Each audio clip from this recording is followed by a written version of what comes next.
আজি আমি শিৱসাগৰ সদৰ থানাত হিৰেন হিন্দু অসমৰ বিৰুদ্ধে এজাহাৰ দাখিল কৰিলোঁ।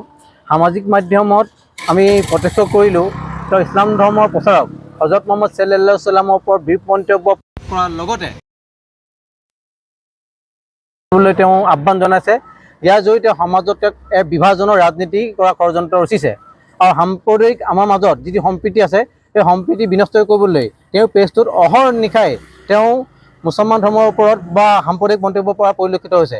সেয়ে আমি অসম চৰকাৰক অনুৰোধ জনাইছোঁ, এনে ব্যক্তিক আইনী আঁতৰত আনি কঠোৰতকৈ কঠোৰ শাস্তি বিহিবলৈ, যাতে পিছৰ পৰ্যায়ত কোনো এজন ব্যক্তিয়ে সামাজিক পৰিৱেশ বিনষ্ট কৰিবলৈ চেষ্টা নকৰে। যিহেতু মাননীয় মুখ্যমন্ত্ৰী ডাঙৰীয়াই যিটো নীতিত চলিছে সেই নীতিত সাম্প্ৰদায়িক বাতাবৰণে যাতে অসমত স্থান নাপায় তাৰ এক পদক্ষেপ লৈছে। সেই মাননীয় মুখ্যমন্ত্ৰী ডাঙৰীয়াক আমি অনুৰোধ জনাইছোঁ, যিজন ব্যক্তিয়ে অস্ত্ৰ তোলা মানুহক আহ্বান জনাইছে সেই মানুহজন এতিয়াও মুকলি আকাশৰ তলত কেনেধৰণে আছে। সেয়ে আজি শিৱসাগৰ আৰক্ষী অধীক্ষক মহোদয়ক আমি অনুৰোধ জনাইছোঁ, এই ব্যক্তিজনক 48 ঘণ্টাৰ ভিতৰত গ্ৰেপ্তাৰ কৰি জেল হাজোতলৈ প্ৰেৰণ কৰি কঠোৰতকৈ কঠোৰ আইনী ব্যৱস্থা আইনৰ ওপৰত আদি চাৰ্জশ্বিট দাখিল কৰি পেলাই তেওঁক যাতে কাঠগড়াৰ ভিতৰত প্ৰক্ষেপ কৰায়।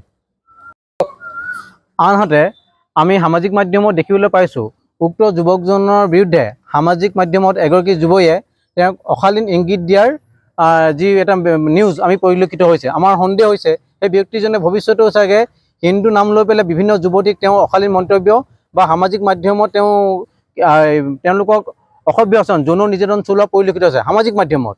যিহেতু এই ক্ষেত্ৰত সামাজিক মাধ্যমত যুৱতীগৰাকী যিটো নিউজ ভাইৰেল হৈছিলে, তেওঁ প্ৰথম নিজৰ চৰিত্ৰ সংশোধন কৰক, তাৰপৰা বাকী ক্ষেত্ৰত তেওঁ যিখিনি ধৰ্মৰ ওপৰত আঘাত সানি পেলাই যি মন্তব্য প্ৰকাশ কৰিছে এই কথা আমি কোনো পধ্যে সহ্য নকৰোঁ। সেয়েহে মাননীয় মুখ্যমন্ত্ৰীক পুনৰবাৰ অনুৰোধ জনাইছোঁ, এই ব্যক্তিজনৰ ওপৰত কঠোৰকৈ কঠোৰ যাতে শাস্তি বিহিবলৈ যাতে তেওঁ অসম চৰকাৰক যাতে পদক্ষেপ ল'বলৈ বাধ্য কৰায়।